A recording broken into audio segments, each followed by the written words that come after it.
வச்சிருங்க. என் மனசுக்கு தோணுச்சு நான் பண்ணிட்டேங்க. தப்பா நினைக்காதீங்க. அப்புறம் வெளிய வந்து பார்த்த பிறகு தான் உங்களுடைய அன்பு என்னன்னு எனக்கு தெரிஞ்சது. பெட்டி வந்து நான் எடுத்தேன். உண்மையிலே சொல்றேன். என்னுடைய சக கண்டஸ்டன்ட்ங்க மேல ஒரு பழி வந்தது. அவங்க சொல்லி தான் நான் எடுத்தேன். யார் சொல்லியும் நான் பெட்டி எடுக்கல. அது நானே தான் உண்மையிலே நானே தான் எடுத்தேன். பிக் பாஸ் சீசன் 9ல பல போட்டியாளர்கள் வந்து கலந்துக்கிட்டாங்க. இதுல அதிக வாக்குகள் வித்தியாசத்திலையும் மக்கள் மனசுலயும் இடம் பிடிச்சவங்க தான் கானா வினோத். இந்த வருஷம் பிக் பாஸ்ல இவர் தான் டைட்டில் வின்னர் ஆவாங்க அப்படின்னு சொல்லி பலரும் எதிர்பார்த்து காத்திருந்தாங்க. ஆனா யாரும் எதிர்பாராத விதமா 18 லட்சம் பணப்பொட்டி எடுத்துட்டு பிக் பாஸ் வீட்டை விட்டு வெளியேறிட்டாரு. இன்னும் கொஞ்ச நாள் பொறுமையா இருந்திருந்தா பிக் பாஸ்ல டைட்டில் வின்னரா நீங்க ஆயிருக்கலாமே அப்படின்னு சொல்லிட்டு ரசிகர்கள் பலரும் புலம்பி வந்தாங்க. அது மட்டுமல்லாம கானா வினோத் பணப்பொட்டியை எடுக்கிறதுக்கு காரணமே இந்த அரோரா தான் அப்படின்னு சொல்லி அவங்க மேல குற்றம் சாட்டி இருந்தாங்க. இதனால இந்த ஒரு விஷயத்துக்கு சோஷியல் மீடியால பலரும் பல விதமா பேசி வந்துட்டு இருந்தாங்க.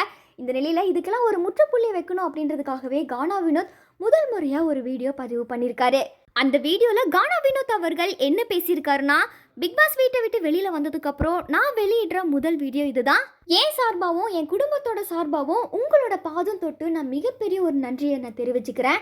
ஏன்னா உங்களோட குடும்பத்துல ஒருவனா எனக்கு ஆதரவு கொடுத்துருக்கீங்க. இதுக்கெல்லாம் நான் என்ன கைமாறு செய்ய போறேன்னு எனக்கு தெரியல. நான் வந்து பணப்பொட்டி எடுத்துட்டு வெளியில வந்துட்டேன். ஆனா பழி அரோரா மேல விழுந்துருச்சு.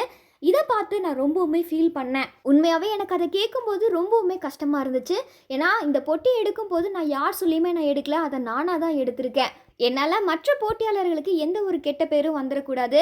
இந்த பிக் பாஸ் சீசனில் யார் டைட்டில் வின் பண்ணாலும் எனக்கு அதில் சந்தோஷம்தான். மக்கள் மனசில் எனக்குன்னு சொல்லி ஒரு இடம் வந்து கிடச்சிருக்கு.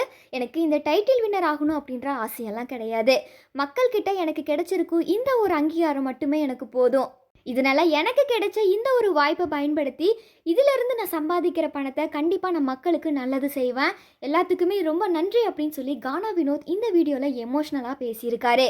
இப்போ கானா வினோத் பேசின இந்த ஒரு வீடியோ தான் சோஷியல் மீடியாவில் செம்மையாக வைரலாகி வருது.